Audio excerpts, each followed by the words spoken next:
Welcome to Fuel, a NAVSEA podcast for propelling your leadership journey.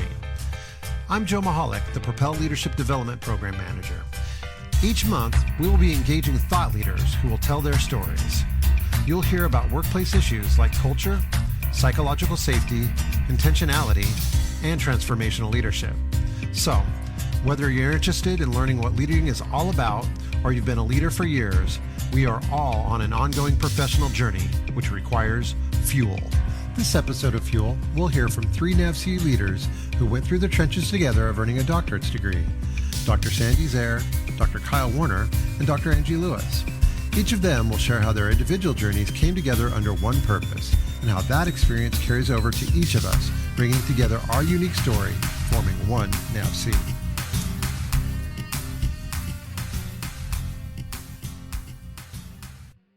I want to thank the three of you for being here today. This is kind of a unique special, if you will, when it comes to the podcast, since we normally just have a one-on-one conversation. And I've invited the three of you together because you have a very unique and interesting story, personally and professionally. And I think it's really going to be valuable for our audience to hear a little bit about that. So before we get started, do you mind going around and introducing yourselves? Tell us who you are and kind of what you do for the organization. Sure. I'm Zehr. I'm currently working in a new strategic positioning strategy here at Crane called Mission Integration for Distributed Operations. We just call it MITO because we like acronyms. Yes, hello. My name is Kyle Werner, and I serve as our Deputy Technical Director here at NSWC Crane. Hi, I'm Angie Lewis, Technical Director and 33-year employee at NSWC Crane. Tell me a little bit about what made the three of you come together to focus on your doctorate's programs as individuals towards a single goal.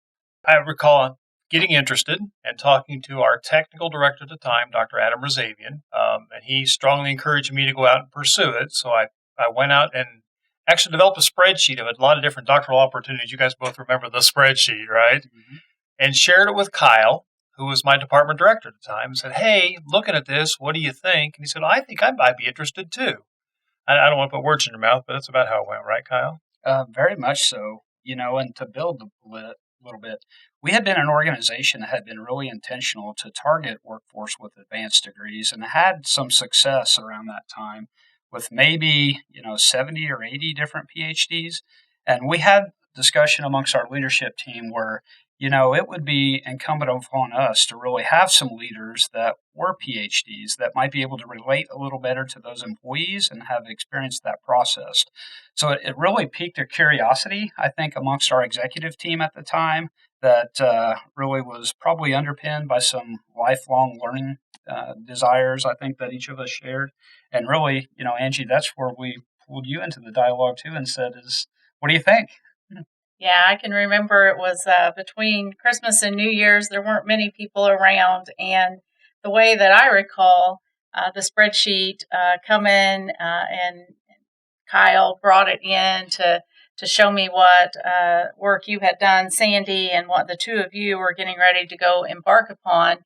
And having just had my own discussion with Dr. Razavian about the next stages of my own personal and professional development, and encouraging me to be willing to take that next step, that through that conversation, it wasn't too large of a leap for me to become interested. And the university that you were leaning to at the time, Sullivan, had multiple concentrations in this management PhD. And if I remember correctly, Sandy, you were looking at conflict and conflict resolution. Kyle was looking at strategy as a major concentration area. And they also offered a concentration in leadership and management and human resources management, I should say. Leadership and human resources management. And it was a natural fit for me and really piqued my interest. Yeah. Was there a single point that was evident right off the bat, or was it just those kind of three general things and then they developed and pointed to more of a focused energy for the three of you? So I would say that was more at the decide to embark upon a program level of coming together that happened for the three of us. the university offered a cohort approach. So we were going to be able to have a majority of our classes together. Then we would have some divergence when it comes to our concentration-specific courses. Throughout those early stages, I think what happened is they lead you from the beginning to be thinking about your dissertation and how you're going to finish and finalize the program.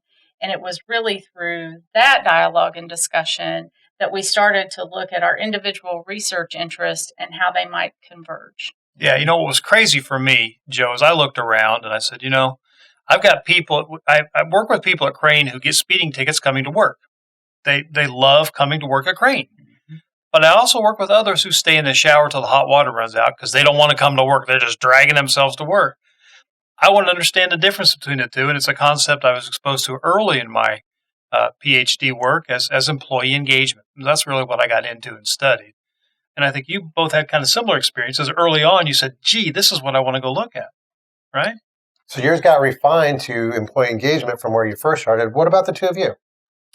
Yeah, so I had kind of a similar experience as we were marshaling our way through the didactic portion of the program.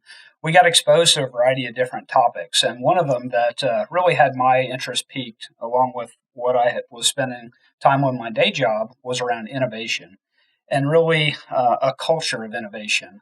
There's a lot of literature out there that speaks to antecedents of innovation and their predictability of culture, but really, self-assessing our environment, how would we create an opportunity that would maximize the potential of innovation in our world and ultimately lead to the opportunity to accelerate the development of that technology and then ultimately put it into the hands of our warfighters. So I had a lot of interest around strategy and innovation, and that really kind of helped with the focus, I think, over the coursework that I was part of. Yeah, so for me, I had exposure to academic research that looked to organizational outcomes and personal outcomes associated with participation in leadership development courses and programs. What I was interested in through this coursework and the research that we did was what's the experience, the lived experience of the person who goes through one of these programs, and what about that experience is most impactful. And we knew that, it would lead to organizational outcomes that were positive, higher levels of performance, maybe personal outcomes that were enhanced, higher salaries, higher promotion rates, those kinds of things. But I was really curious from a leadership perspective, what draws in the person and the experience that they have, and how does that impact their career journey? So each of your individual passions, maybe on a surface level, didn't connect immediately, but as you went through and started working together, they kind of rolled up, didn't they? And they become something from what I understand. Yeah. I'm thinking about the conversation that we had at one of our retreats with one of the faculty, when she helped us to see that working together collectively, we might look at one element of Crane as an organization and look at it from these three different perspectives. Do you remember that? I do. I do. We immediately we have some guiding principles at Crane. One of those is all about our ethos. And our ethos, interestingly enough, is worded, I'm going to mess it up here, so let me try here, but it basically is to build a culture of innovation that values leadership and employee engagement. Mm-hmm. And so we looked at it and said, wow, we've got this ethos thing surrounded with Kyle on innovation and Angie on leadership and Sandy on employee engagement. So we always wanted to do something that was this Crane and Navy specific. And so this really, that was a turning point, wasn't it? Mm-hmm. Absolutely. It was. And, those guiding principles, those weren't by gosh or by golly, right? So those were direct outcomes of our executive team working across our strategy capability to try to create context for positioning the place for long-term relevance. So with that ethos and the ties then to each of our areas, we just felt like that presented a real packaged opportunity to bring value to Crane in ways that we had aspired to, but it really became clear, I guess, once we had the tie to the ethos. But what's interesting about that, Angie, was that until we had that conversation, we didn't make the connection that we'd really had this ethos guiding principle all figured out. And so I think there's a lesson there, right? That as you start to look at what you're doing in combination with other people, and once you peek your head up just a little bit and look around and realize you're in alignment to some things. We were in alignment, didn't fully appreciate and understand it. Now, we got to that point pretty quickly, but I think as NAVSEA employees, that happens a lot, right? We get so busy in our stovepipes that if we look around and realize we're connected to something bigger. Absolutely. I think there's a great parallel to draw from that perspective. I have a passion for leadership development, the programs that we had in place at Crane, and was really interested in seeing some of the outcomes from an employee perspective. But certainly when you couple that with delivering innovation and technology into the hands of warfighters to enhance our mission responsibilities, and you couple it with the value that comes from an engaged employee who's choosing to give and deliver at 100 or 110% versus 50%, then certainly the sum of all of the parts, the whole is greater than the sum of all the parts individually. And I think there are a lot of parallels. We are required to work across organizational boundaries inside of the fence line in order to execute our work. We're a part of a larger NAVSEA one team set of warfare centers. We support the Secretary of the Navy as a part of the Navy's research and development establishment. We're not in any of our lines of business alone. It takes a team. It takes a lot of different perspectives. Recognizing that that's so important, kind of going with what Sandy was talking about, that moment where you recognize that there was a unified approach that you could, or a unified goal that you could get to. If I'm a leader listening to this, how would you suggest people break through what I love to call silos of excellence? I'm really good at what I do. I'm great at innovation, but I don't have time to think about employee engagement, or I don't have time to think about leadership, or whatever it may be across the organization. Yeah, that's a great question. And I'm sure that I'll invite comments here as well. But I think that was a fundamental shift that the three of us experienced as a small group and a cohort, is that the real value and the power that can be brought to bear through collaboration and relationships.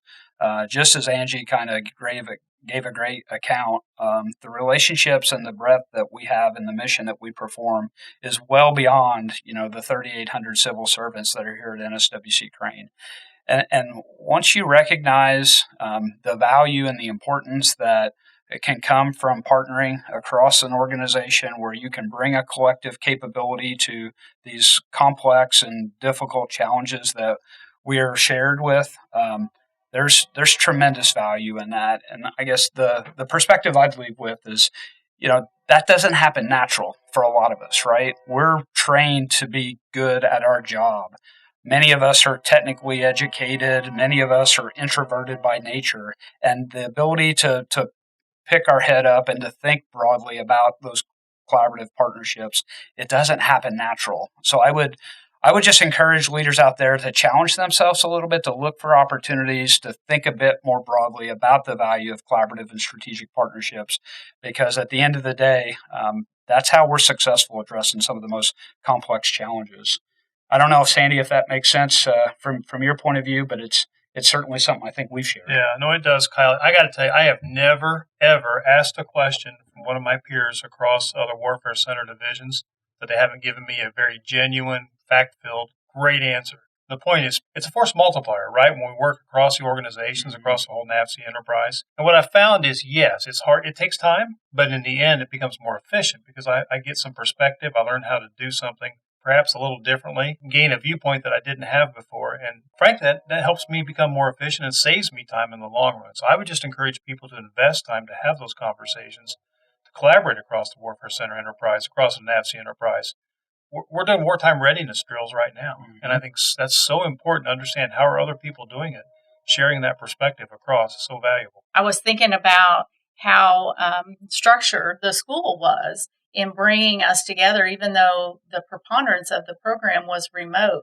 There were required times that we come together with other students and with faculty, and it was in those environments that they created settings and discussion topics that led us to this place to have that conversation with Marilyn Falkenberg while we were down there. And so, when you bring that back into our environment, you talked about asking your peers. I was thinking through of my time in the corporate operations role and all of the great work of the communities of practice across the 10 NAVSEA warfare centers. And without the face-to-face meetings, the teams, regular drumbeat, the emphasis that is put on standard process and leveraging best practices, I'm not sure that those things do happen well enough naturally. And so it was a great illustration of things that I see NAVSEA working on every day, trying to bring the enterprise to be operating at a more efficient, effective level by leveraging the goodness that exists across. And this is the concept behind Get Real, Get Better as well. We've heard multiple times that they're trying to level set and raise the bar of performance across the entire Navy. And so that's a little bit of the experience that we had. You mentioned the word community. What's communities of practice, and really what they did at our organization, at Sullivan, was created a community. And I think that's a good piece of leadership advice is to intentionally create a community, right? Create a community of people with whom you can collaborate and work. Communities of practice are valuable. There's gold there. Yeah. So intentionally putting together a structure where you can have organized, organic discussion is kind of what I'm taking from that. I wanted to go back to what you were talking about, Angie, just a moment ago, because earlier we had a conversation about values and about behavior. Kind of between you and Kyle, you're talking about what's natural and what's not natural. So we can have our values, but we don't always behave after our own values.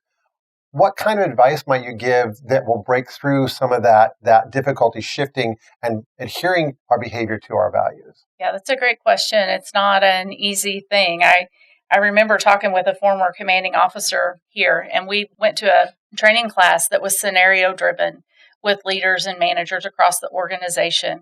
We presented scenarios. We allowed them to talk with us about how they would respond and react in small groups. And then once they did that, we had the functional leads from HR and EEO and the Office of Counsel.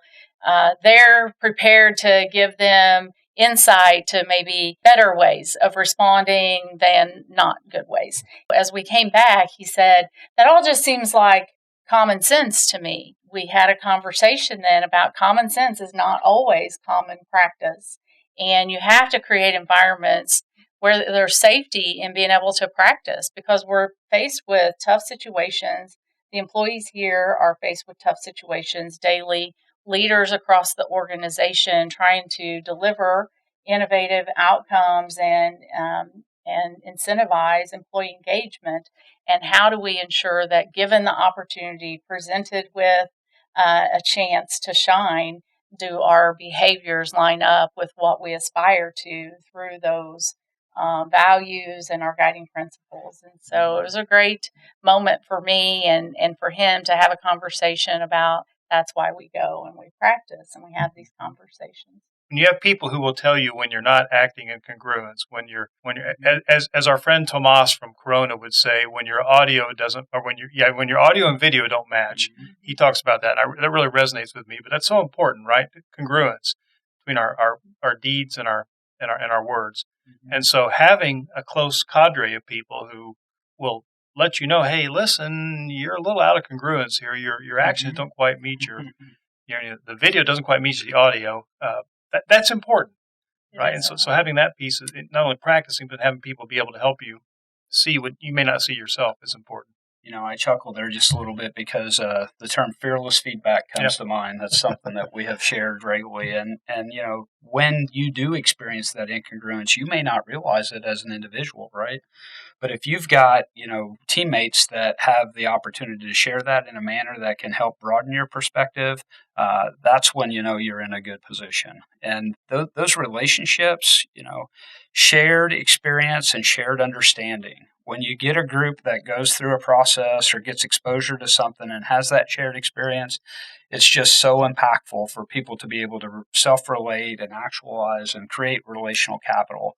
And if we're thinking about an audience that is on the verge of seeking to maybe understand some of this content in the way that these relationships manner, I would just submit that that's an important piece of it too, to understand the ability to have that shared relationship and shared understanding, because it can create foundations for great opportunities to get some feedback in a very impactful way. The environment you're discussing there, and maybe you experienced this, the three of you, as you were working through this extremely difficult task to earn a doctorate's degree in a remote environment when things were kind of crazy at work. There's a term called communitas, which essentially means the community you form when you're in a foxhole, when you're fighting a fight together. And you kind of learn to let go of the things that might have seemed important when you were back home, but now that you're in the foxhole fighting together, you form a strength of community.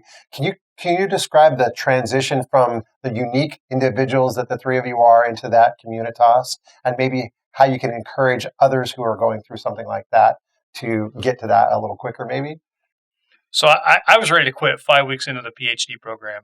I appreciate the fact that these two guys pulled me back in and said, it gave me a whole new perspective, said it's not that bad. Come on, we'll get through it together. So there was something about it that truly, I think you mentioned earlier, the whole is greater than the sum of the parts, Angie, and that is so true. In this case, where these two guys helped me, I think all of us kind of went through our moment. We all had a moment. You just do. Or more than one. Yeah, you just do. I recall sitting in a lounge in a hotel in D.C. working on statistics problems, the three of us. One time we were on a trip. So those kinds of things develop a sense of community. But I found myself, first of all, I had to become more vulnerable than I know. I'm not used to being vulnerable. And I'm not good at that. And with these guys, I had to be vulnerable and say, hey, guys, I'm just not getting it, or I don't understand it, or I don't know if I can do this. And at any given time, I think they both did the same thing with me. And so that bond developed. That bond is still there today. I feel very much like the two of these guys understand me. They get me as well as anybody, and will have my back. When you go through something as challenging as this program was for us, individually, we're all somewhat driven performers with some level of competence and bring something to the table. Truly, I felt like this challenge was one that I would not have been able to meet individually. And I think maybe that's what Sandy's talking about when he says, I was ready to quit 5 weeks in, but we all had our moments. This was something that required us to be dependent on one another at different times, and that allowed us to leverage our strengths. There were some tasks that you had to perform sort of jointly or as a team or as a part of this cohort, and we were able to leverage one another's strengths to where maybe something I contributed would have been overly burdensome on one or the other of them, and certainly they rose to the lead position at times through the program, depending on the task. And so I think there's a lot of parallels between that experience that we had through this very challenging program and what sometimes teams in the workplace deal with. And so we had mechanisms to stay connected. We had a chat group, a text group. We offered encouragement to one another. We tried to remember when one or the other had something significant going on in their personal life and offer them support to go and have some balance for that time and to help to, ease the burden for them. Sandy mentioned getting together on travel to work on homework assignments. We would have to seek places for connectivity here on the installation when that wasn't as strong as it is today. And I can remember going in to the basement down at the NGIS when it was still here, because that was a place where we could find a hot spot to get something accomplished when it had to be done. I know personally that the bonds formed by going through something difficult like we did, they are very strong for sure. And it makes you appreciative of not having to always be the strongest in every component of some major task facing a group. So, without any question, it has been the most significant professional challenge that I've been exposed to in my career. The 3 years of duration to work, through that process in a way that we maintained full-time commitments at the workplace as well.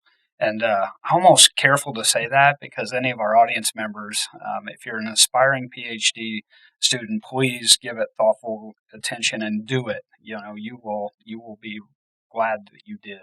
But one of the things as I listened to both of you share those comments, I think that really helped us was the clarity in the goal, right? So the way in which the program was laid out with the didactic portion complemented with the dissertation at the end, leading up to the defense and conferration of the degree, we knew where we were headed, and that having that strategic clarity for teams and the purpose and expected outcome and those process steps or milestones or goals that you're working toward, taking the time up front to really scope and define that well before you just go off and work really hard is such an important piece. And as I think about our shared success, that was a big piece of it, I believe. And then just the enormous range of care and emotions. We heard support and vulnerability. There was a lot of patience and grace. It was a different set of exposure of a feeling aspect that you would often traditionally find in a workplace that is a Navy laboratory environment. So I think just recognizing the value in creating those types of relationships over time, we've joked that it's almost like a family kind of a bond relationship in a sibling kind of a manner, but the depth of that shared experience and then the strategic clarity of where you're headed, I think is an important piece of the success story behind it as well. So you just said the strategic clarity of where we're headed.